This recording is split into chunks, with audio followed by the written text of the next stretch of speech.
আপনারা দেখতে পাচ্ছেন পাঞ্জা খেলার পালা চলতেছে। আমার ডানে আছে ইভান, পাশে আছে রাকিব নাকি? আচ্ছা, তাহলে পাঞ্জা খেলা আমরা স্টার্ট করতে পারি। দেখা যাক কে জেতে। স্টার্ট। অল্পতেই কুপেকাত হয়ে গেছে ইভান। সে প্রবাসী থেকে থেকে কি খাইছে আল্লাহ জানে, সে কিন্তু অল্পতেই হারিয়ে গেছে।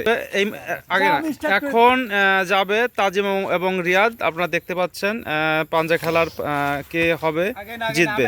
তো এখন কিন্তু স্টার্ট করা হচ্ছে। স্টার্ট।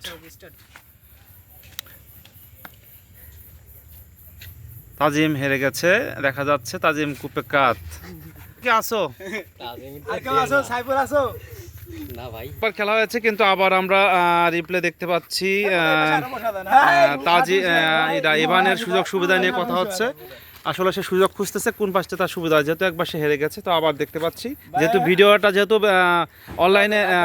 অনলাইনে যাবে, তো সেক্ষেত্রে আবার দেখতে পাচ্ছি ইভান এবং রাকিব দুজনই কিন্তু আবার পাঞ্জায় লড়তেছে। তো দেখা যাক কে হারে কে যেতে। স্টার্ট।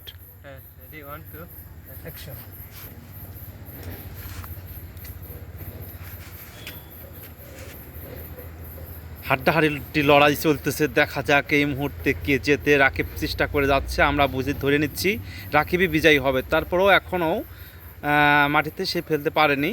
দেখা যাক আবার জায়গায় চলে আসতেছে। কারণটা কি?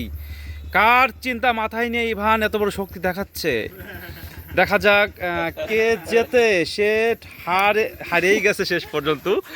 ধন্যবাদ তোমাকে।